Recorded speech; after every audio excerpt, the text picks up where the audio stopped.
Fearful avoidants don't fear love, they fear the pain that comes with it. And until you understand their wounds, you'll misunderstand their behavior. Fearful avoidants grew up learning that love brings both comfort and pain, often from the very same people. It's the kind of emotional blueprint that shapes someone long before they ever understand what attachment even is. When your nervous system learns early on that affection can turn into withdrawal, or that safety can flip into chaos without warning, your instinct becomes survival, not closeness, not trust. Survive. So for the fearful avoidant, intimacy becomes a double-edged sword, something they crave but don't fully believe they can rely on. They feel a pull toward connection, yet an equally strong urge to protect themselves from what connection might cost. That's why their instinct becomes quietly tragic. Get close, but not too close. They're not indecisive. They're not playing games. They're bracing for impact, because history has taught them that getting attached often precedes getting hurt. Their heart wants connection deeply, intensely, wholeheartedly, but their body braces as if closeness is a threat. Every step forward feels like stepping onto thin ice, where even a warm moment has the potential to crack beneath them. So they move carefully, slowly, hesitantly, not because they don't feel, but because they feel too much. Their emotional system is wired to anticipate danger, even in safe moments, scanning constantly for signs of inconsistency, rejection, or sudden shifts. And when they sense even the slightest change, a delayed text, a different tone, a moment of emotional distance, their inner alarms start ringing. Not because they assume the worst about you, but because their past has conditioned them to believe that love can vanish without warning. This is why fearful avoidants live in a painful paradox. They long for closeness, yet fear the vulnerability it requires. They want reassurance, yet instinctively push away the very people who offer it. They crave stability, yet often choose emotional distance because it feels safer than risking disappointment. To love for them is to voluntarily walk towards something they've learned can burn them. And still they walk, but each step is cautious, controlled. Guard. Their body stays tense even when their heart is open, prepared to retreat if anything feels overwhelming or unpredictable. And here lies the real wound. They don't fear love itself. They fear what love might turn into. They fear losing themselves. They fear being abandoned once they finally let their guard down. They fear repeating old emotional injuries they never had the tools to heal. So they hold back, not to punish you, but to protect themselves from the pain their nervous system remembers too vividly. Behind every hesitation is a history. Behind every retreat is a trigger. Behind every mixed signal is a heart that wants to trust, but learned long ago that trust can be dangerous. Their core wound is simple, but devastating. If I open up, I might lose everything. If I don't, I might lose you. The push-pull pattern of a fearful avoidant is one of the most misunderstood emotional dynamics in relationships. From the outside, it looks like mixed signals. It looks like confusion, inconsistency, or emotional unpredictability. But inside their mind, it's nothing like that. There is no confusion. There is no indecision. What looks like chaos on the surface is actually survival strategy running quietly beneath every interaction. Fearful avoidants carry two opposing fears that collide every time someone gets close: the fear of being abandoned and the fear of being consumed. Both fears hold equal power, and both feel equally real. So when they lean in, it's because their heart wants connection. When they pull back, it's because their nervous system screams that they're getting too exposed, too vulnerable, too emotionally naked. They're not unsure about you. They're unsure about safety. This inner conflict creates emotional whiplash that they rarely explain out loud. One part of them says, let this person in. Another part says, protect yourself before it's too late. And because both voices feel true, they shift between closeness and distance without ever fully meaning to. When they feel warmth, they soften. When they feel intensity, they retreat. When you show affection, it lights up the part of them that longs for connection. But when that affection becomes consistent or deep, their survival instincts flare, warning them that vulnerability has consequences. Not because of you, but because of the emotional blueprint they were given long before you arrived. This is the real truth. Their push-pull isn't a sign that they don't care. It's a sign that they care so deeply that it scares them. If they didn't feel anything, there would be no conflict, no tension, no internal tug of war.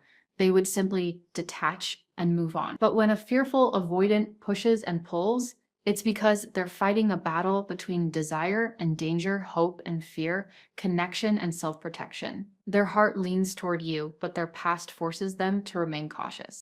Every time they pull back, they're not rejecting you. They're trying to regulate the overwhelming intensity of what they feel. Every time they return, it's because the bond is stronger than their fear. This cycle becomes exhausting for them, even though they'll rarely admit it. They don't enjoy retreating. They don't enjoy feeling overwhelmed. They don't enjoy confusing the people they care about. But they feel trapped inside a nervous system that hasn't learned how to stay when closeness feels threatening. To love a fearful avoidant is to understand that their push-pull isn't a character flaw. It isn't manipulation. It isn't emotional immaturity. It's a defense mechanism shaped by years of unpredictable connection. They're not pushing you away. They're shielding themselves from the terror of losing you once they finally let their walls fall. Their behavior isn't a lack of affection. It's the clearest sign of how deeply they do feel. Their pattern isn't confusion. It's protection disguised as distance. One of the most painful truths about fearful avoidance is their hyper-awareness of rejection. They don't just notice the shifts in someone's behavior, they feel them on a nervous system level. It's like their body is constantly scanning for signs that someone is pulling away, even when nothing is actually wrong. A delayed reply, a shorter message, a slightly different tone, or even a moment where you seem distracted. These tiny cues hit them like alarms. Their mind immediately jumps to the worst outcome. Something's changed. I'm losing them. This isn't dramatization. This isn't insecurity for attention. This is their emotional wiring responding exactly the way it was trained to. When you grow up never knowing when affection might disappear, your instincts learn to detect the earliest signs of distance, even when the distance isn't real. For a fearful avoidant, rejection doesn't begin when someone leaves. Rejection begins in the subtle shifts that other people wouldn't even notice. Their nervous system is always preparing for the moment connection might slip away. Even when things are good, stable, or warm, part of them is already bracing for the possibility of loss. It's not pessimism, it's protection. They've lived through emotional inconsistency before, and their mind believes it's safer to anticipate pain than be blindsided by it again. So when they sense any micro change, their survival instincts activate instantly.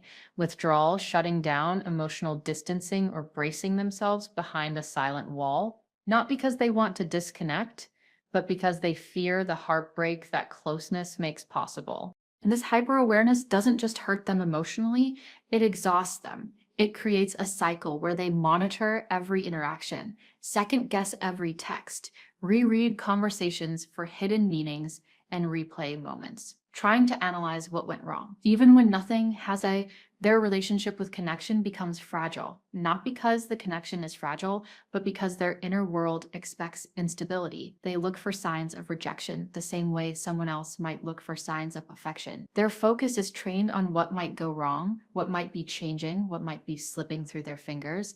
And the tragic part is the more they fear losing someone, the more their anxiety pushes them to pull back first, creating the very outcome they wish to avoid. But here's the real heartbreaking truth. When a fearful avoidant overreacts to small shifts, it's not you they're reacting to, it's their history. It's every moment they trusted someone who suddenly became distant. It's every time they cared deeply and paid the price for it. The weight they feel in their chest isn't coming from the present moment, it's the past coming alive again. They're not imagining rejection because they want to be dramatic. They're imagining rejection because their nervous system has survived it too many times. And still, deep down, they wish they didn't think this way. They wish they could relax into connection without scanning for signs of danger. They wish they could believe that this time is different. But their mind is always watching, always analyzing, always preparing for loss. For a fearful avoidant, rejection isn't a moment. It's a fear that lives in every moment of closeness. At the core of every fearful avoidant lies a wound that cuts in two opposite directions. It tells them they are too much and not enough at the very same time. This contradiction shapes everything: their relationships, their self worth, their patterns, and the way they love. They fear that their emotions, needs, and intensity will overwhelm the people they care about. Yet, at the same time, they fear that who they are isn't meaningful enough to keep anyone close. It's a painful duality that leaves them constantly questioning themselves: am I asking for too much? Followed by, am I even worth holding on to? These thoughts aren't logical. They're emotional scars left behind from early relationships where love was inconsistent, unpredictable, or conditional. When affection came with strings, conditions, or sudden shifts, their mind learned a disturbing lesson: if I show too much, I'll scare them away. If I show too little, I'll be forgotten. This deep internal conflict makes every relationship feel like walking on emotional tightrope. When they express need, vulnerability, or desire, guilt hits them immediately. Was that too much? Did I say too much? Did I need too much? But when they hold back, protect themselves, or retreat, another fear rises. What if they think, I don't care? What if silence makes me lose them? They're stuck between the terror of being abandoned and the terror of being a burden. And the tragedy is that both fears feel equally real, both feel equally possible. So they never fully relax into connection, even when they want to. Their mind stays hyper aware, trying to manage how they show up, how much they reveal, and how much they hide, constantly trying to find the right amount of themselves that won't push someone away. But here's the truth: they'll rarely admit out loud, fearful avoidants experience emotions more deeply than people realize. They feel love intensely. They feel fear intensely. They feel connection intensely. And because of that intensity, they worry that their emotional depth might be too much for someone else to handle. So they filter themselves, hold back, edit their reactions, suppress the pieces of themselves that feel big. They want to be chosen, but they're scared to be fully seen. They want to be loved, but they fear that their real self is either overwhelming or disappointing. This emotional tug of war makes them question their worth, even in healthy relationships, even when someone is showing up consistently.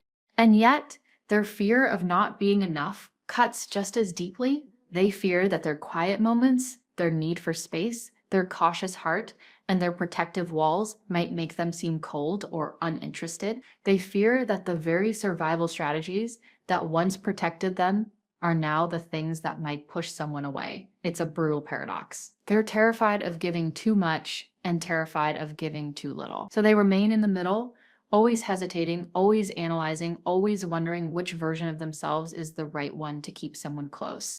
This wound creates a silent ache inside them, a belief that they have to be careful simply existing. They question their value not because they lack it, but because they were never taught how to feel safe being their full self. Their deepest wound isn't neediness, it isn't insecurity. It's the belief that loving them requires effort others won't be willing to give. Fearful avoidants carry emotional pain in a way that few people ever truly see. On the surface, they may seem composed, detached, or even unaffected, but inside, they hold on to hurt far longer than they will ever admit. They replay moments in their mind long after everyone else has moved on. They revisit conversations, questions, misunderstandings, and silences, trying to decode what went wrong or what they should have done differently, even when they appear to shrug something off. Their nervous system holds on to the emotional imprint. They feel deeply, but privately, quietly, internally. It's not that they're unwilling to express their pain, it's that they're terrified of what might happen if they do. Vulnerability feels dangerous. Emotional openness feels like a spotlight they were never allowed to stand under. So instead of reaching out, they retreat into their own thoughts, carrying hurt like a secret weight that no one knows they're struggling to lift. The most heartbreaking part is that fearful avoidants don't process pain in a straight line. It comes in waves. They seem fine one moment, then something small, a tone, a memory, a familiar pattern brings the pain back up, like it just happened. They can go weeks without thinking about someone, then suddenly feel a rush of unresolved emotion that hits with full force. Their heart keeps records, their mind wishes it could erase. Old wounds resurface easily, especially when a current situation resembles something from their past. They hold on to emotional pain, not because they're dramatic or unwilling to heal, but because their nervous system hasn't learned how to fully let go. Pain becomes a familiar companion, something they understand better than the unknown territory of emotional safety. This is why they can revisit relationships long after they've ended, not physically, but mentally. They scroll through old messages, replay old conversations, reread the last exchange, analyze the turning point, and wonder if staying distant protected them or cost them something meaningful. Their mind loops through unfinished emotional business. Even when the world thinks they've moved on, they break quietly, not loudly, and because they don't show the depth of their inner turmoil, people assume they're unaffected, unbothered, or emotionally removed. But beneath that stillness, they're processing everything, every shift, every wound, every moment that made them feel not chosen, not safe, or not enough.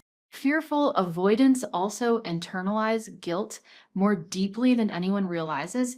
They don't just hold on to the pain others caused them, they hold on to the pain they believe they caused others. Even small moments where they pulled away, shut down, or said something defensive can haunt them long afterward. They replay their own actions with the same intensity, wondering if they pushed someone too far, shut someone out too abruptly, or hurt someone unintentionally. Their self-protective behaviors become another source of pain, creating a cycle where they not only fear emotional wounds, but blame themselves for causing them. They hold on to pain because letting go feels risky, because healing requires vulnerability, because releasing the past means trusting the present and trusting themselves. A fearful avoidance silence is never empty. It's filled with everything they're trying to carry alone. For a fearful avoidant, emotional triggers don't feel like discomfort. They feel like danger. Their nervous system reacts faster than their mind can interpret what's actually happening. A sudden shift in someone's tone, a pause in conversation, an unexpected moment of closeness, or even their own rising feelings can send a surge of emotion through their body that feels overwhelming, destabilizing, and impossible to control. This is the emotional spike, a rush of fear, panic, protectiveness, or withdrawal that hits them before they've even had a chance to make sense of the moment. And because the spike feels instinctive and urgent, it convinces them that they have to act quickly, shut down, pull back, detach, avoid, retreat. But what they don't realize in the moment is that this reaction is not about the present, it's about the past replaying itself inside their body.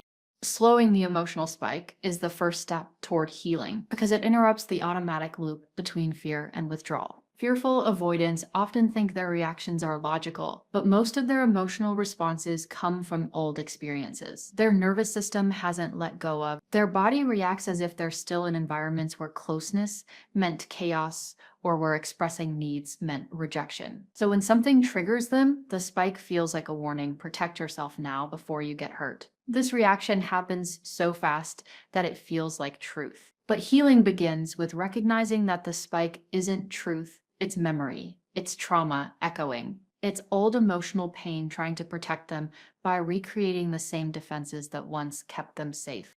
To slow the emotional spike, a fearful avoidant has to learn something they were never taught: how to pause, not pull away, not run. Just pause. When the trigger hits, whether it's fear of abandonment or fear of engulfment, a moment of grounding can completely change the outcome. A slow breath, a quiet internal reminder this feeling isn't the whole story. A moment of awareness that says, wait, I don't have to react yet. This pause creates a small gap where clarity can enter, where they can ask themselves what they're actually afraid of, what they're interpreting, and whether they're responding to reality or to their past. This space is where healing becomes possible. Slowing the spike doesn't mean the fear disappears. It means the fear no longer controls the reaction. It means the avoidant can choose connection instead of retreat. It means they can communicate instead of shutting down. It means they can stay present without assuming danger. For someone with a fearful avoidant attachment, this is revolutionary. It's the moment where survival mode loosens its grip and they realize they're not in danger, they're in discomfort, and discomfort can be survived without abandoning themselves or the person they care about. When they slow the emotional spike, something beautiful happens. Their fear becomes manageable, their reactions become intentional, and their relationships stop feeling like threats. Slowing the spike is more than a technique. It's the first step toward finally feeling safe in love. One of the biggest misconceptions about healing fearful avoidance is the idea that they need more closeness, more reassurance, more emotional intensity. But that's not what their nervous system responds to. What they truly need is safe connection, not constant connection. Safe connection is slow, predictable, grounded, and emotionally steady. The one thing their nervous system never learned how to trust, constant connection, overwhelms them. Safe connection regulates them. Constant closeness feels like pressure. Safe closeness feels like space to breathe. Constant emotional availability can trigger their fear of being consumed, smothered, or lost within someone else's needs. But safe availability, calm check-ins, consistent warmth, gentle presence gives their nervous system something it has rarely had, a relational pattern that doesn't shift unpredictably. Fearful avoidants aren't afraid of love. They're afraid of the intensity and unpredictability they associate with love. So when someone comes on too strong, pushes for immediate emotional intimacy, or demands consistent closeness without room for breathing, their instinctive reaction is to pull back. Not because they don't feel, but because they feel too much all at once. Their system needs time to absorb emotional connection. They need pacing. They need quiet moments to recalibrate. They need to know that closeness doesn't mean losing themselves, and distance doesn't mean losing the relationship. Safe connection provides exactly that. The steady reassurance that they can come close without disappearing and step back without being abandoned. This is why predictability matters more to fearful avoidance than intensity. Words matter less than patterns. Grand gestures mean less than consistent behavior. Passion means less than stability. They don't trust feelings that spike quickly. They trust feelings that grow slowly. Safe connection teaches them over time that emotional intimacy doesn't have to be explosive or overwhelming. It can be calm, reliable, and sustainable. Safe connection gives them a model of love that doesn't trigger their alarm system. It teaches their body that closeness won't erupt into chaos, conflict, or emotional punishment. It shows their heart that love can be felt without. To truly heal, a fearful avoidant must practice giving and receiving connection in small, controlled doses. This means checking in without pressure, opening up one layer at a time instead of all at once, asking for reassurance without feeling guilty, expressing discomfort without shutting down, offering vulnerability in moments where safety is clear, and slowly their nervous system begins to rewrite its expectations. Closeness is not danger. Closeness is comfort. Closeness is steady. Healing happens not in intensity, but in consistency. And something shifts, something powerful. Their body relaxes. Their mind stops bracing. Their walls lower on their own. They begin to trust connection, not fear it. When a fearful avoidant finally experiences safe connection, they learn the truth that changes everything. Love isn't threatening when it's steady. Safety isn't suffocating when it's gentle. Connection isn't dangerous when it makes room for them to breathe.